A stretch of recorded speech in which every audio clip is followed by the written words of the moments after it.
வணக்கம். ஜெம் செய்திகளுக்காக நான் அரசு. இந்திய நேரப்படி காலை 8:30 மணி செய்திகள். முதலில் ஜெம் தலைப்புச் செய்திகளை காணலாம். இனி விரிவான செய்திகளை காணலாம். மகாராஷ்டிரா, அருணாச்சல பிரதேசம் ஆகிய மாநிலங்களின் உள்ளாட்சி தேர்தல் வெற்றி மக்கள் நம்பிக்கையை பிரதிபலிக்கிறது. பிரதமர் நரேந்திர மோடி பெருமிதம். டெல்லி படையெடுப்புக்கு தமிழ்நாடு ஒருபோதும் அஞ்சாது. தமிழக முதலமைச்சர் மு.க. ஸ்டாலின் சூளுரை. உக்ரைனுக்கு எதிராக கடந்த வாரத்தில் ரஷ்யா 1000க்கும் மேற்பட்ட ட்ரோன் தாக்குதல். உக்ரைன் அதிபர் ஜெலன்ஸ்கி குற்றச்சாட்டு. இந்தியா இலங்கை அணிகளுக்கு இடையேயான முதலாவது மகளிர் 20 ஓவர் கிரிக்கெட் போட்டி. இந்தியா 8 விக்கெட்டுகள் வித்தியாசத்தில் வெற்றி. இனி விரிவான செய்திகளை காணலாம். மகாராஷ்டிரா, அருணாச்சல பிரதேசம் ஆகிய மாநிலங்களின் உள்ளாட்சி தேர்தல் வெற்றி மக்கள் நம்பிக்கையை பிரதிபலிக்கிறது என்று பிரதமர் நரேந்திர மோடி பெருமிதம் தெரிவித்துள்ளார். மகாராஷ்டிரா, அருணாச்சல பிரதேசம் ஆகிய மாநிலங்களில் நடைபெற்ற உள்ளாட்சி தேர்தலில் பாஜக கூட்டணி அதிக இடங்களில் வெற்றி பெற்றது. இந்த நிலையில் இது தொடர்பாக பிரதமர் மோடி தனது சமூக வலைதளத்தில் வெளியிட்டுள்ள பதிவில், மகாராஷ்டிரா மற்றும் அருணாச்சல பிரதேச மக்கள் வளர்ச்சியுடன் உறுதியாக நிற்கின்றனர் என்றும், வளர்ச்சிக்கான தங்களின் தொலைநோக்கு பார்வை மீதான மக்களின் நம்பிக்கையை இது பிரதிபலிக்கிறது என்று கூறினார். இதைத் தொடர்ந்து நகராட்சி மற்றும் நகர பஞ்சாயத்து தேர்தலில் பாஜக கூட்டணியை ஆசிர்வதித்த மகாராஷ்டிரா, அருணாச்சல பிரதேச மக்களுக்கு நன்றி தெரிவித்தார்.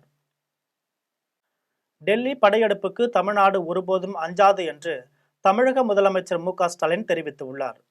முதலமைச்சர் மு.க. ஸ்டாலின் தலைமையில் திமுக மாவட்ட செயலாளர்கள் கூட்டம் காணொலி காட்சி நடைபெற்றது. இந்த கூட்டத்தில் முதலமைச்சர் மு.க. ஸ்டாலின் உரையாற்றிய போது, வாக்காளர் சிறப்பு தீவிர திருத்தம் திறம்பட எதிர்கொண்டு செயலாற்றிக் கொண்டிருக்கும் திமுகவினருக்கு பாராட்டுகள் தெரிவித்தார். தொடர்ந்து பேசிய முதலமைச்சர் ஸ்டாலின், இடம்பெயர்ந்தவர்கள் 66 லட்சம் பேரை நீக்கியுள்ள நிலையில் அதில் நம் வாக்காளர்கள் இருக்கிறார்களா என கவனமாக பார்க்க வேண்டும் என அறிவுறுத்தினார். அதிமுகவும் பாஜகவும் களத்திற்கே வரவில்லை என்று, அதனால்தான் நாம் சந்தேகப்படும்படியாக உள்ளது என்றார். இதைத் தொடர்ந்து ஒருவர் தவறுதலாக விடுபட்டு இருந்தால் கூட படிவம் 6ஐ நிரப்பிக் கொடுத்து வாக்காளர் பட்டியலில் இணைக்க வேண்டும் என்று கூறினார். மேலும் டெல்லி படையெடுப்புக்கு தமிழ்நாடு ஒருபோதும் அஞ்சாது என்று தெரிவித்தார். உக்ரைன் மீது ரஷ்யா 1000க்கும் மேற்பட்ட ட்ரோன் தாக்குதல்களை நடத்தியுள்ளது என்று உக்ரைன் அதிபர் ஜெலன்ஸ்கி குற்றம் சாட்டியுள்ளார். ரஷ்யா மற்றும் உக்ரைன் இடையே 3 ஆண்டுகளுக்கு மேலாக போர் நீடித்து வருகிறது. நேட்டோவில் சேரும் முடிவை உக்ரைன் கைவிடக் கோரி ரஷ்யா தொடர்ந்து போரில் ஈடுபட்டு வருகிறது. இந்த நிலையில் உக்ரைன் அதிபர் ஜெலன்ஸ்கி இது குறித்து செய்தியாளர்களிடம் பேசியபோது, உக்ரைனுக்கு எதிராக கடந்த வாரத்தில் 1300 ட்ரோன்கள் தாக்குதல்களும் 1200 வான்வழி குண்டுகளையும் 9 ஏவுகணைகளையும் வீசி ரஷ்யா தாக்கியுள்ளது என்று கூறினார். தொடர்ந்து பேசிய ஜெலன்ஸ்கி, ஐரோப்பிய கவுன்சில் 9000 கோடி யூரோக்களை ஒதுக்கீடு செய்துள்ளது என்றும், போர்ச்சுகல் நாட்டுடன் கடல்சார் ட்ரோன் ஒப்பந்தம் ஏற்பட்டுள்ளது என்று தெரிவித்தார். மேலும் பல்வேறு நாடுகளும் உதவி அளித்து வருகின்றன என்றார். இந்தியா இலங்கை இடையேயான முதலாவது மகளிர் 20 ஓவர் கிரிக்கெட் போட்டியில் இந்தியா 8 விக்கெட்டுகள் வித்தியாசத்தில் வெற்றி பெற்றது. இந்தியா இலங்கை அணிகளுக்கு இடையேயான முதலாவது மகளிர் 20 ஓவர் கிரிக்கெட் போட்டி ஆந்திர மாநிலம் விசாகப்பட்டினத்தில் நடைபெற்றது. இதில் டாஸ் வென்ற இந்திய அணியின் கேப்டன் ஹர்மந்த் பிரீத் கவுர் பந்து வீச்சை தேர்வு செய்தார். இதைத் தொடர்ந்து முதலில் களமிறங்கிய இலங்கை அணி 6 விக்கெட் இழப்பிற்கு 121 ரன்கள் சேர்த்தது. இதில் அதிகபட்சமாக பிஷ்மி குணரத்னா 39 ரன்கள் எடுத்தார். இந்திய அணியின் பந்து வீச்சு தரப்பில் கிராந்தி கவுட், தீப்தி சர்மா, ஸ்ரீ சரணி ஆகியோர் தலா 1 விக்கெட்டுகளை கைப்பற்றினர். இதையடுத்து களமிறங்கிய இந்திய அணி 14 ஓவர்களில் 122 ரன்கள் எடுத்து 8 விக்கெட்டுகள் வித்தியாசத்தில் வெற்றி பெற்றது. இதில் அபாரமாக விளையாடிய ஜெமிமா ரோட்ரிக்ஸ் 69 ரன்களும், ஸ்மிருதி மந்தனா 25 ரன்களும் சேர்த்து இந்திய அணியின் வெற்றிக்கு வழிவகை செய்தனர். இந்த வெற்றியின் மூலம் இந்திய அணி 5 போட்டிகள் கொண்ட 20 ஓவர் கிரிக்கெட் தொடரில் 1-0 என்ற கணக்கில் முன்னிலை பெற்றுள்ளது. 100 நாள் வேலைவாய்ப்பு உறுதி திட்டத்தில் மகாத்மா காந்தி பெயரை நீக்கிவிட்டு பிபிஜி ராம்ஜி என பெயர் மாற்றம் செய்யப்பட்ட மசோதாவை பாஜக அரசு தாக்கல் செய்துள்ளது கண்டனத்திற்குரியது என்றும் மதுரை திருநகரில் நாடாளுமன்ற உறுப்பினர் மாணிக்கம் தாக்கூர் தெரிவித்தார். மதுரை திருநகரில் உள்ள நாடாளுமன்ற உறுப்பினர் அலுவலகத்தில் விருதுநகர் நாடாளுமன்ற உறுப்பினர் மாணிக்கம் தாக்கூர் செய்தியாளர்களை சந்தித்து பேசினார். அப்போது பாராளுமன்றத்தில் எதிர்க்கட்சியை சேர்ந்த 240 நாடாளுமன்ற உறுப்பினர்கள் போராடி கொண்டிருக்கும் நிலையில் இரவோடு இரவாக 100 நாள் வேலைவாய்ப்பு உறுதி திட்டத்தில் மகாத்மா காந்தி பெயரை நீக்கிவிட்டு பிபிஜி ராம்ஜி என பெயர் மாற்றம் செய்யப்பட்ட மசோதாவை பாஜக அரசு தாக்கல் செய்துள்ளது கண்டனத்திற்குரியது என்றும் தெரிவித்தார். மேலும் செவிலியரின் போராட்டம் நியாயமான போராட்டம் என்றும், அவர்களின் கோரிக்கையை சுகாதாரத்துறை அமைச்சர் முதலமைச்சரிடம் முறையிட்டு நடவடிக்கை எடுக்க வேண்டும் என்றும் விருதுநகர் நாடாளுமன்ற உறுப்பினர் மாணிக்கம் தாகூர் தெரிவித்தார். இந்த திட்டத்தை கொண்டு வரும் பொழுது 2005ஆம் ஆண்டு பிப்ரவரி 2ஆம் தேதி இது அனந்தபூர் மாவட்டத்திலே ஆந்திர பிரதேசத்திலே அறிமுகப்படுத்தப்பட்ட போதும் சரி, அதற்கு பின்னாலே தமிழகத்திலே 2007, 2008 ஆண்டுகளிலே மிகப்பெரிய திட்டமாக ஏழை மக்களுக்கு வாழ்வாதார திட்டமாக அமைந்தது. புதுக்கோட்டை மாவட்டத்தில் புதிய பேருந்துகளை கொடியசைத்து தொடங்கி வைத்த அமைச்சர் மெய்யநாதன் திமுக ஒன்றிய செயலாளரிடம் 100 ரூபாய் வாங்கி உடன் இருந்தோருக்கு பயணச்சீட்டு எடுத்துள்ளார். புதுக்கோட்டை மாவட்டம் ஆலங்குடி அருகே உள்ள வேங்கிடக்குளம், குப்பக்குடி, கல்யாணபுரம் வழியாக புதிய பேருந்தை அமைச்சர் மெய்யநாதன் கொடியசைத்து தொடங்கி வைத்தார். அதன்பின் திமுக ஒன்றிய செயலாளர் உள்ளிட்ட கட்சியினருடன் பேருந்தில் பயணம் செய்தார். அப்போது பேருந்தில் பயணச்சீட்டு பெறுவதற்காக தனது உதவியாளரிடம் 100 ரூபாய் கொடுப்பா தம்பி என்று அமைச்சர் கேட்டபோது அருகில் அமர்ந்திருந்த திருவங்குளம் ஒன்றிய திமுக செயலாளர் தங்கமணி தனது சட்டைப்பையில் இருந்து காசை எடுத்து கொடுத்தார். இதையடுத்து அமைச்சர் தனக்கும் ஒன்றிய செயலாளருக்கும் போக்குவரத்து கழக மேலாளருக்கும் சேர்த்து நடத்துனரிடம் பயணச்சீட்டு வாங்கி பயணித்தார். புதுக்கோட்டை மாவட்டம் அறந்தாங்கி அருகே மருதங்குடியில் துணை முதலமைச்சர் உதயநிதி பிறந்தநாளையொட்டி மாட்டு வண்டி போட்டியை அமைச்சர் மெய்யநாதன் கொடியசைத்து தொடங்கி வைத்தார். அறந்தாங்கி அருகே மருதங்குடியில் துணை முதலமைச்சர் உதயநிதி பிறந்தநாள் விழாவையொட்டி மாட்டு வண்டி பந்தயம் நடைபெற்றது. இந்த போட்டியை அமைச்சர் மெய்யநாதன் கொடியசைத்து தொடங்கி வைத்தார். இந்த போட்டியில் பல்வேறு மாவட்டங்களிலிருந்து கொண்டு வரப்பட்ட மாடுகள் கலந்து கொண்டன. பெரிய மாடு, நடு மாடு, சின்ன மாடு என 3 பிரிவுகளாக நடைபெற்ற போட்டியில் ஒவ்வொரு பிரிவிலும் முதல் 3 இடங்களில் வெற்றி பெற்ற மாட்டின் உரிமையாளர்களுக்கு அமைச்சர் மெய்யநாதன் சுழற்கோப்பையை வழங்கினார். ராணிப்பேட்டை மாவட்டத்தில் துணை முதலமைச்சர் உதயநிதி பிறந்தநாளை முன்னிட்டு 2000 இளைஞர்களுக்கு விளையாட்டுப் பொருட்கள் வழங்கப்பட்டன. ராணிப்பேட்டை மாவட்டம் பொன்னப்பந்தாங்கலில் திமுக மாநில சுற்றுச்சூழல் அணி துணை செயலாளர் வினோத் காந்தி தலைமையில் துணை முதலமைச்சர் உதயநிதி பிறந்தநாள் கொண்டாடப்பட்டது. இதில் மாவட்ட சுற்றுச்சூழல் அணி அமைப்பாளர் சிவா, துணை அமைப்பாளர் பெரியசாமி, கைத்தறி துணை அமைச்சர் காந்தி ஆகியோர் கலந்து கொண்டனர். அதைத் தொடர்ந்து சோளிங்கர் சட்டமன்ற தொகுதியை சேர்ந்த 2000 இளைஞர்களுக்கு விளையாட்டுப் பொருட்களை அமைச்சர் காந்தி வழங்கினார். மகாத்மா காந்தி ஊரக வேலைவாய்ப்பு உறுதி திட்டத்தில் மகாத்மா காந்தியின் பெயரை நீக்கிய மத்திய பாஜக அரசை கண்டித்து ராமநாதபுரம் அரண்மனை பகுதியில் காங்கிரஸ் கட்சியினர் கண்டன ஆர்ப்பாட்டத்தில் ஈடுபட்டனர். அன்னை சோனியா காந்தி வழிகாட்டுதலின்படி முன்னாள் பாரத பிரதமர் டாக்டர் மன்மோகன் சிங் ஆட்சி காலத்தில் கிராமப்புற பொருளாதாரத்தை மேம்படுத்தும் வகையில் மத்திய காங்கிரஸ் அரசால் 100 நாள் வேலைவாய்ப்பு உறுதி திட்டம் கொண்டு வரப்பட்டது. இந்த நிலையில் மகாத்மா காந்தி ஊரக வேலைவாய்ப்பு உறுதி திட்டத்தில் உள்ள மகாத்மா காந்தியின் பெயரை நீக்கிவிட்டு ஏழை எளிய மக்களின் வாழ்வாதாரத்தை சிதைக்கும் நோக்கத்துடன் மத்திய பாஜக அரசு செயல்பட்டு வருகிறது. இதனை கண்டித்து ராமநாதபுரம் அரண்மனை பகுதியில் காங்கிரஸ் கட்சியின் மாவட்ட பொறுப்பு குழு ஒருங்கிணைப்பாளரும் திருவாடானை காங்கிரஸ் தொகுதி சட்டமன்ற உறுப்பினருமான கரு மாணிக்கம் தலைமையிலும் மாவட்ட பொறுப்பு குழு உறுப்பினர் ராஜாராம் பாண்டியன் முன்னிலையிலும் காங்கிரஸ் கட்சியினர் கண்டன ஆர்ப்பாட்டத்தில் ஈடுபட்டனர். அப்போது 100 நாள் வேலைவாய்ப்பு உறுதி திட்டத்தில் மீண்டும் மகாத்மா காந்தி பெயரை சேர்க்க வேண்டும் என வலியுறுத்தினர்.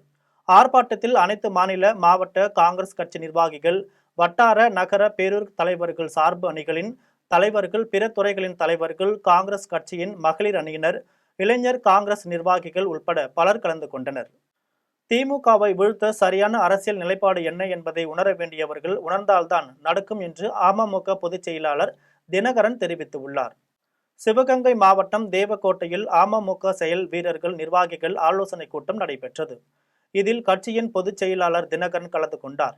அப்போது செய்தியாளர்களிடம் பேசிய தினகரன், திமுகவை வீழ்த்துவதற்கு சரியான அரசியல் நிலைப்பாடு என்ன என்பதை உணர வேண்டியவர்கள் உணர்ந்தால்தான் அது நடக்கும் என்று கூறினார். 2026 சட்டமன்ற தேர்தலில் அமமுக இடம்பெறும் கூட்டணிதான் தமிழகத்தில் ஆட்சி அமைக்கும் என்றும் தினகரன் தெரிவித்தார். விதிமுறைகள் இப்போ ஹெல்மெட் அணிஞ்சிட்டு போகிறோம்னு சொல்கிறோம். சமயத்தில் வெயில் காலத்தில் நம்மளுக்கு கஷ்டமாக தான் இருக்கும். ஆனால் அது நம்ம உயிர் பாதுகாப்புக்காக. அதுபோல் கடுமையான சட்ட விதிமுறைகளை விதிப்பதன் மூலம் மிகவும் அதிகமாக கூட்டம் வருகின்ற போது எந்த உயிருக்கும் ஆபத்து இல்லாமல் இருக்க வேண்டும் என்று நீதிமன்றம் வென்றிருக்கின்ற ஆணையை.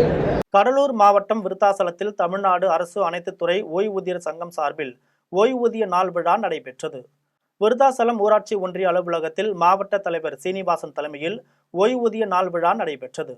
இதில் மாவட்ட துணைத் தலைவர் பாலசுப்பிரமணியன், மாநில செயற்குழு உறுப்பினர் டென்சிங், மாவட்ட செயலாளர் கோவிந்தராஜ் ஆகியோர் முன்னிலையில் மாநில செயலாளர் பழனி கலந்து கொண்டு பேசினார். சரி செய்து அந்த காப்பீடு திட்டம் பயனுள்ள திட்டமாக காசில்லா மருத்துவம் என்பதை உறுதி செய்வதற்கு அரசு முன்வர வேண்டும் என்ற கோரிக்கைகளை வலியுறுத்தி தொடர்ச்சியாக போராடுவது என்ற முடிவினை மேற்கொண்டிருக்கிறோம். விவசாய பயிர்களை அழிக்கும் காட்டு பன்றிகளை வேட்டை நாய்கள் மூலமாக கட்டுப்படுத்த நாட்டு நாய் வளர்ப்போர் சங்கத்திற்கு அனுமதி வழங்க வேண்டும் என்று தமிழ் விவசாயிகள் சங்கத்தினர் அரசுக்கு கோரிக்கை விடுத்துள்ளனர். உழவர் தலைவர் நாராயணசாமி நாயுடு நினைவு நாளையொட்டி தூத்துக்குடி மாவட்டம் கோவில்பட்டியில் அவர் உயிர் நீத்த பயணியர் விடுதியில் தமிழ் விவசாயிகள் சங்கம் சார்பில் நினைவு அஞ்சலி நிகழ்ச்சி நடைபெற்றது. தமிழ் விவசாயிகள் சங்கத்தின் மாநில தலைவர் நாராயணசாமி தலைமையில் அவர் உருவப்படத்திற்கு மலர் தூவி மரியாதை செலுத்தினர். அதன்பின் மண்டபத்தில் நடைபெற்ற கூட்டத்தில் பயிர்கள் அழிக்கும் காட்டு பன்றிகளை கட்டுப்படுத்த நாட்டு நாய் வளர்ப்போர் சங்கத்திற்கு அனுமதி வழங்க வேண்டும் என்பது உள்ளிட்ட தீர்மானங்கள் நிறைவேற்றப்பட்டன. கழுகுமலையில் பாஜக நிர்வாகிகளின் சட்டையை பிடித்து கீழே தள்ளிய காவல் உதவி ஆய்வாளர் மீது நடவடிக்கை எடுக்க கோரி கோவில்பட்டி காவல் துணை கண்காணிப்பாளரிடம் பாஜகவினர் புகார் அளித்துள்ளனர். மதுரை பூர்ணச்சந்திரனுக்கு மோட்ச தீபம் ஏற்றும் நிகழ்ச்சி தூத்துக்குடி மாவட்டம் கழுகுமலையில் பாஜக சார்பில் நடைபெற்றது. அப்போது அதில் கலந்து கொண்ட பாஜக நிர்வாகிகளை கழுகுமலை காவல் நிலைய உதவி ஆய்வாளர் தமிழ்செல்வன் சட்டையை பிடித்து கீழே தள்ளி மரியாதை குறைவாக நடந்து கொண்டார். இது தொடர்பாக அவர் மீது நடவடிக்கை எடுக்க கோரி பாஜக நிர்வாகிகள் மாவட்ட தலைவர் சரவணகிருஷ்ணன் தலைமையில் கோவில்பட்டி காவல் துணை கண்காணிப்பாளர் அலுவலகத்தில் புகார் அளித்தனர். விழுப்புரம் மாவட்டம் மேல்மலையனூர் அங்காளம்மன் கோவிலில் மஞ்சள் வேட்டி சட்டையோடு மனமுருகி தாவேக பொதுச் செயலாளர் ஆனந்த் அமர்ந்து வேண்டிக் கொண்ட காட்சிகள் சமூக வலைதளங்களில் பரவி வருகிறது. மேல்மலையனூரில் அங்காளம்மன் கோவிலில் மாதந்தோறும் அமாவாசை ஊஞ்சல் உற்சவ நாளில் பல்லாயிரக்கணக்கான பக்தர்கள் சாமி தரிசனம் செய்து வருகின்றனர். தாவேக பொதுச் செயலாளர் புஷி ஆனந்தும் மாதந்தோறும் அமாவாசை நாளில் மேல்மலையனூர் அங்காளம்மன் கோவிலுக்கு வந்து வழிபடுவது வழக்கம். இந்த நிலையில் மார்கழி மாத அமாவாசை நாளில் மஞ்சள் வேட்டி சட்டையுடன் தமிழக வெற்றி கழகத்தின் பொதுச் செயலாளர் ஆனந்த் நள்ளிரவில் அங்காளம்மனை தரிசனம் செய்தார். அதனைத் தொடர்ந்து மேடையில் அமர்ந்து ஆனந்த் மனம் உருகி வேண்டுதல் செய்த காட்சிகள் சமூக வலைதளங்களில் வைரலாகி வருகிறது. அயோத்தியை வைத்து ஆட்சியை பிடித்த பாஜக இப்போது அயோத்தியிலேயே வெற்றி பெற முடியாமல் போனதாக திராவிடர் கழக தலைவர் வீரமணி தெரிவித்துள்ளார்.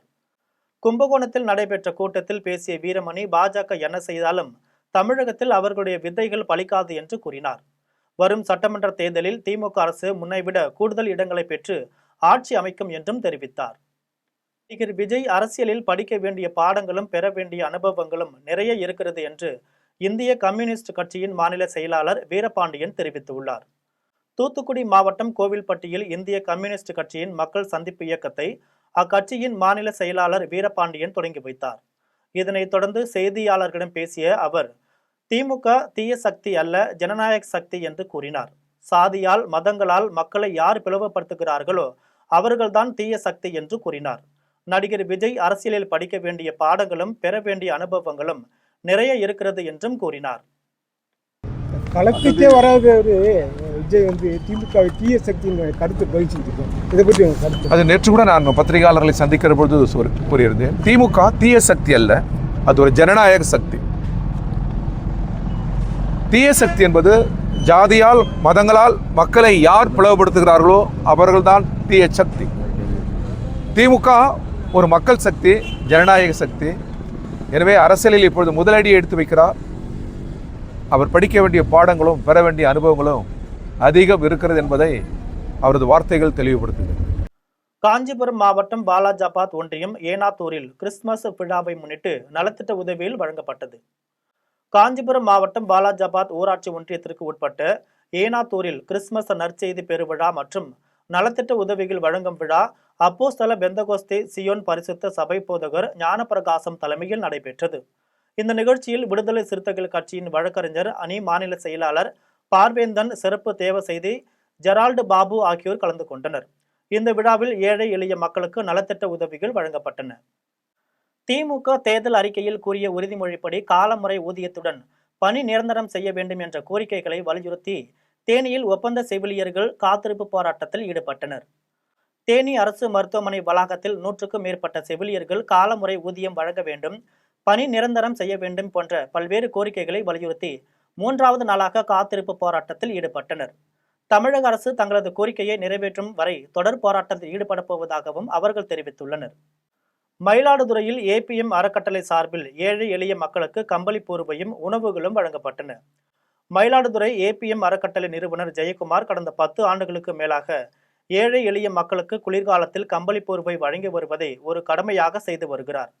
இந்த நிலையில் வைத்தீஸ்வரன் கோவில் பேரூராட்சிக்கு உட்பட்ட பகுதிகளில் ஏழை எளிய மக்கள் 3000 பேருக்கு ஏபிஎம் அறக்கட்டளை சார்பில் 20 லட்சம் ரூபாய் மதிப்பிலான கம்பளி போர்வை வழங்கும் விழா நடைபெற்றது. அறக்கட்டளை நிறுவனர் ஜெயக்குமார் தலைமையில் நடைபெற்ற விழாவில் டாடா குழுமங்களின் தலைவர் நடராஜன் சந்திரசேகரன் பொதுமக்களுக்கு போர்வைகள் வழங்கி விழாவை தொடங்கி வைத்தார். அதைத் தொடர்ந்து பயனாளிகள் நீண்ட வரிசையில் நின்று பொருட்களை பெற்றுச் சென்றனர். கரூர் புலியூரில் உள்ள செட்டிநாடு வித்யா மந்திர் பள்ளியில் டிசம்பர் மாத விழா கொண்டாடப்பட்டது. கரூர் அடுத்த புலியூரில் செயல்படும் செட்டிநாடு வித்யா மந்திர் பள்ளியில் டிசம்பர் விழாவை முதல்வர் விஜயலட்சுமி, துணை முதல்வர் பத்மபிரியா ஆகியோர் தொடங்கி வைத்தனர். இந்த விழாவில் மாணவர்கள், பெற்றோர்கள், உள்ளூர் வணிக அமைப்புகள் கைகோர்த்து சமூகத்தில் நேர்மறையான தாக்கத்தை ஏற்படுத்தும் நோக்கில் பல்வேறு அரங்குகளை அமைத்தனர். இதைத் தொடர்ந்து மாணவர்கள் விளையாட்டு அரங்குகளையும் உணவு அரங்குகளையும் அமைத்தனர். மாணவர்கள் அமைத்த அரங்குகளில் பெற்றோர்களும் பொதுமக்களும் பல்வேறு பள்ளியிலிருந்து வந்த மாணவ மாணவியர்களும் விளையாட்டுகளை விளையாடி மகிழ்ந்தும் உணவுகளை சுவைத்தும் பரவசமடைந்தனர். சென்னை மதுரவாயலில் கண்ணை கட்டிக்கொண்டு 10 நிமிடத்திற்குள் 100 அம்புகளை எய்து சிறுவனும் சிறுமியும் உலக சாதனை படைத்துள்ளனர். சென்னை மதுரவாயலில் அம்பு எய்தல் போட்டியில் உலக சாதனை படைக்கும் நிகழ்வு நடைபெற்றது. இதில் ஜீவானந்தம் என்கிற 5 வயது சிறுவனும் திருதி என்னும் 6 வயது சிறுமியும் கண்ணை கட்டிக்கொண்டு 10 நிமிடங்களில் 100 அம்புகளை இலக்கில் சரியாக எய்து புதிய உலக சாதனையை படைத்தனர். சிறுமி திருதி கண்ணை கட்டிக்கொண்டு மட்டுமின்றி பானை மீது நின்று கொண்டு சரியாக அம்பு எய்து காண்போரை ஆச்சரியப்பட வைத்தனர். வேர்ல்ட் யங் அச்சீவர்ஸ் உலக சாதனை புத்தகத்தில் அவர்களது இந்த சாதனை அங்கீகாரம் செய்யப்பட்டு அதற்கான பதக்கமும் சான்றிதழ்களும் வழங்கப்பட்டன. ஒரு நல்ல நிலைக்கு கொண்டு செல்லும். அவர்கள் இந்த தவறான வழிகளுக்கெல்லாம் போகாமல் இந்த சமுதாயத்தில் மலிந்து கிடக்கின்ற மற்ற விஷயங்கள் பால் அவருடைய கவனம் செல்லாமல் தங்களுடைய உண்மையான திறமை, நல்ல பாராட்டப்படக்கூடிய திறமையில் அவருடைய கவனம் செல்ல வேண்டும் என்று வேண்டி விரும்பி கேட்டுக்கொள்கின்றேன். தருமபுரி அருகே வழிபாதையை அடைந்ததால் வயதான தம்பதியினர் உயிருக்கு ஆபத்தான நிலையில் மருத்துவமனைக்கு கூட செல்ல முடியாத நிலையில் தமிழ்நாடு தொழிலாளர் பாதுகாப்பு சங்கத்தினர் முதியவர்களை மீட்டு பாப்பிரெட்டிப்பட்டி அரசு மருத்துவமனையில் சிகிச்சைக்காக சேர்த்தனர். பாப்பிரெட்டிப்பட்டி அருகே கோழி மேக்கனூர் கிராமத்தில் ஓய்வு பெற்ற அரசு ஊழியராக மெஹபூப் என்பவர் தனது மனைவி நஜிமா பீவியுடன் வசித்து வருகிறார். இவர்களின் ஒரு ஆண் பிள்ளை உட்பட 3 பெண் பிள்ளைகளுக்கும் திருமணமான நிலையில் வெளியூர் மற்றும் வெளி மாநிலங்களில் வேலை செய்து வருகின்றனர். இந்த நிலையில் கோழி மேக்கனூர் கிராமத்தில் ஆற்றங்கரை ஓரம் வயதான தம்பதியினர் தனியாக சொந்தமான நிலத்தில் வீடு கட்டி வசித்து வருகின்றனர். தம்பதியினர் குடியிருக்கும் வீட்டிலிருந்து அத்தியாவசிய தேவைகளுக்காக வெளியில் சென்று வர வேண்டும் என்றால் 2 ஆற்றங்கரையை கடந்து செல்ல வேண்டிய சூழல் உள்ளது.